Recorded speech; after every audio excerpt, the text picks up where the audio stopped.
Origami. Wondrous worlds made of paper. We're taking the filigree folding technique to the extreme with 3 experiments.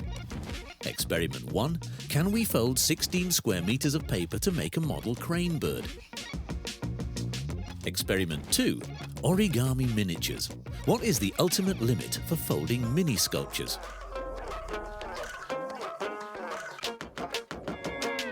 Experiment 3. Origami super strength. 20 grams of high-tech paper against a car weighing over a ton. And the winner is the Extreme Origami Test. This freaky folding technique was invented in Japan about 700 years ago. Oru means folding, kami, paper.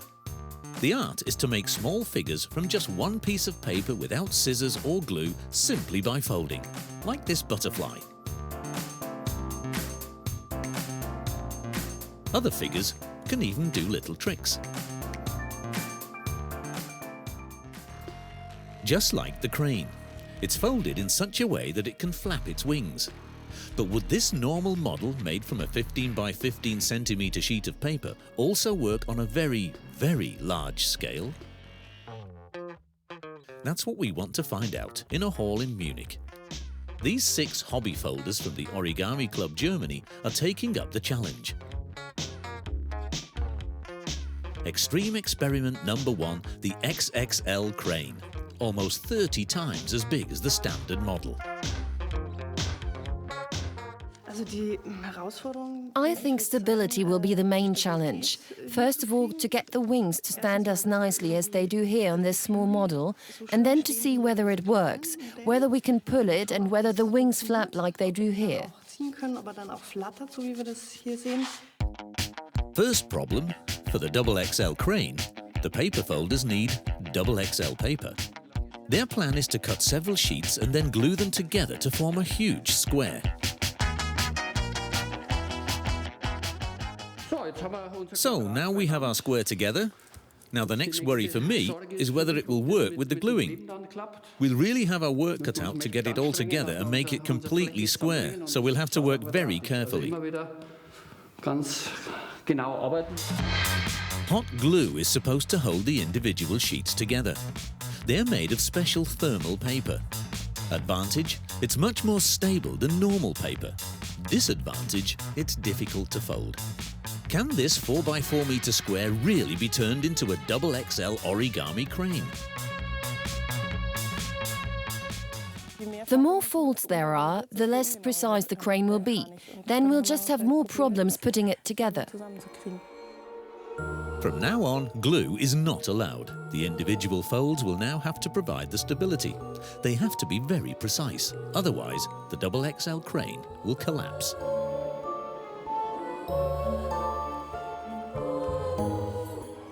Yes, now we're coming to a difficult spot. We're coming to a place where it was glued. It is relatively difficult, but it's working, it works. With the rolling pin, it works surprisingly well. The more folds there are, the thicker the layers of paper on top of each other. It gets more and more difficult to flatten out the folds even with the rolling pin. Another problem, on the 16 square meter sheet, the folders quickly lose track of the big picture.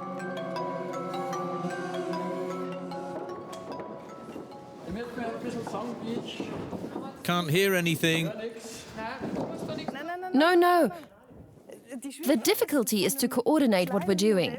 From a small model with 1 person folding to a piece with 6 people working on it. That's a new challenge for all of us, I think. Will this sheet turn into a XXL crane? From extremely large to extremely small, Anja Markiewicz in Potsdam specializes in origami XXS folding. Besides her job as an occupational therapist, she works almost daily on her miniature models, which she sells on the internet. The figures are only a few millimeters in size.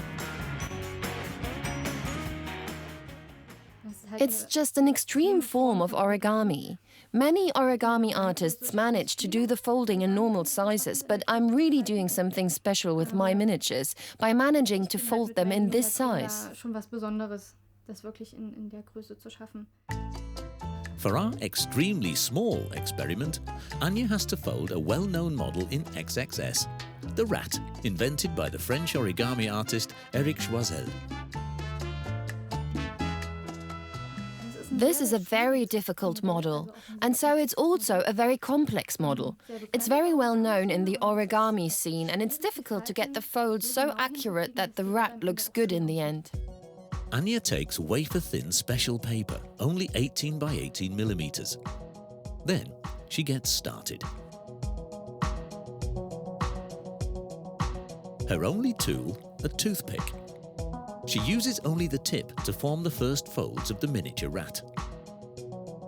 One mistake now, and the result would be ruined. Anya has to fold the paper a total of 47 times. I want to try to make it as expressive as a big rat, so that people see the miniature and say, "That's the rat, I know that model." That you recognize the characteristics, especially the eyes, the ears, the nose. They should be recognizable, that's the crucial thing. Anya often takes several minutes for a single mini fold. Slowly her fingers begin to sweat, which causes the paper to soften and tear easily.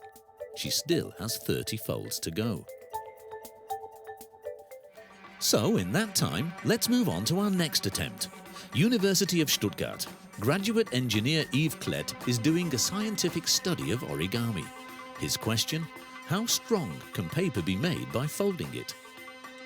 He's in charge of our third experiment, 20 grams of special paper against a car weighing several tons. With computational origami, the scientist is developing extremely light but at the same time extremely stable materials for the aircraft industry. The advantage of origami on the computer or virtual origami is that you can fold very, very many structures in a short time, and lots of folds mean high stability. Extremely stable, extremely flexible, extremely practical. In medicine, origami technology is used for artificial esophagi. They are small when inserted and then extended again. This city map works on a similar principle. It can be unfolded completely with just one movement.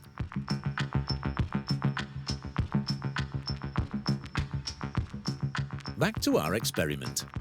A special paper weighing 20 grams is to withstand the weight of a car. First preparation step. These lines are applied with a precision of a few hundredths of a millimeter, and we can only do that on the machine. The machine is a high-performance plotter. In a few seconds, it punches several hundred folding lines onto the paper. From these, the scientist will make an origami structure which is intended to carry the weight of the car.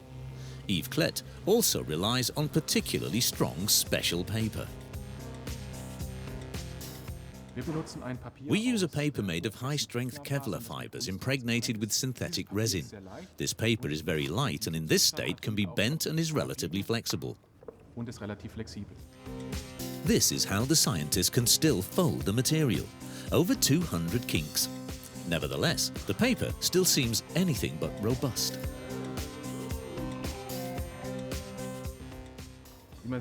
As you can see, the structure is not particularly stable in this state, but by folding it we get a structure that's extremely light and at the same time extremely stable. The folds have to stay in position. The engineer therefore glues them to two plastic plates.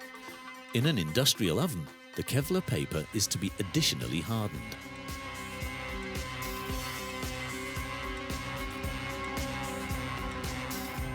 All finished.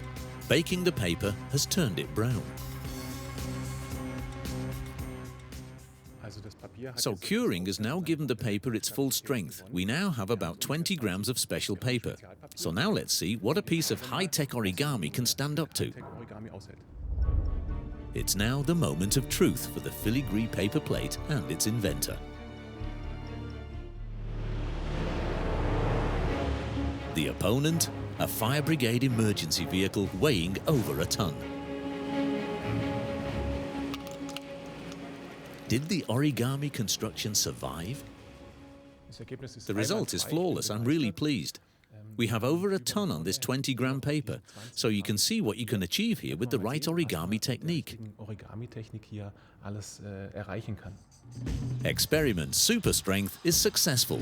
High-tech origami has beaten a car.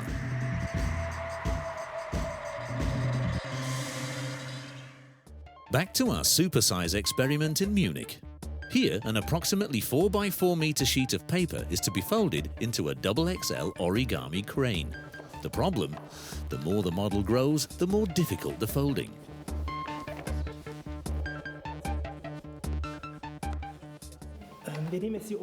We'll take the top layer now and fold the kite shape upwards. Right, now you go to the left, you to the right of this fold. We fold this upwards. This is the most complicated place now, because there are lots of folds here all folded against each other, so that nothing tears here, and then the tip will also fit. Will the XXL construction hold? After 2 hours, the origami friends lift the crane up. And it stands.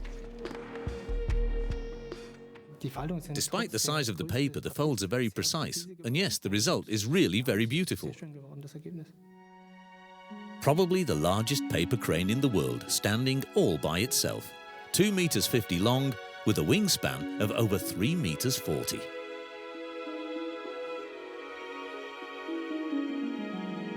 But can the XXL crane also flap its wings just like the normal-sized model? For that, everyone has to lend a hand. Yes, I'm still a bit worried that the wings might bend. When I let go of one wing here, it flops downwards. But it doesn't break.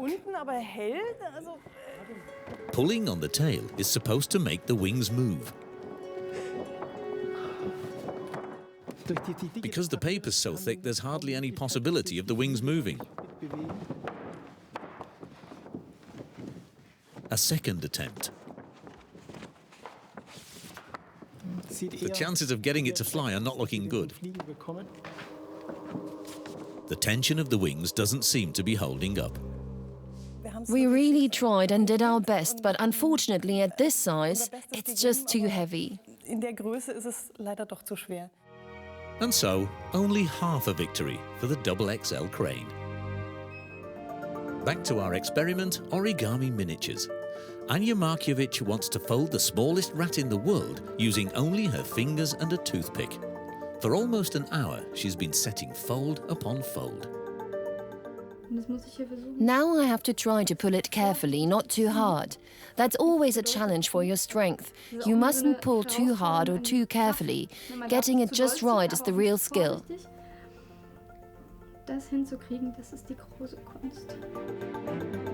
The more she folds the paper, the smaller the individual creases become.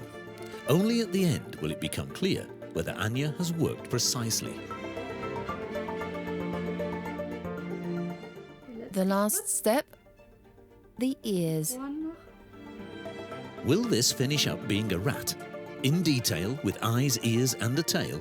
Only then will the experiment be considered a success. The last of 47 folds. And now it's finished. The Extreme Origami Mini Rat. Just 7 millimeters high. And yet all the details are clearly visible. A successful experiment. Smaller is not possible. At least, not for this complex model. Anja's personal mini record so far is a crane. It's only 3 millimeters long. And yet, it can still flap its wings. But Anja will continue the hunt for new records in the future.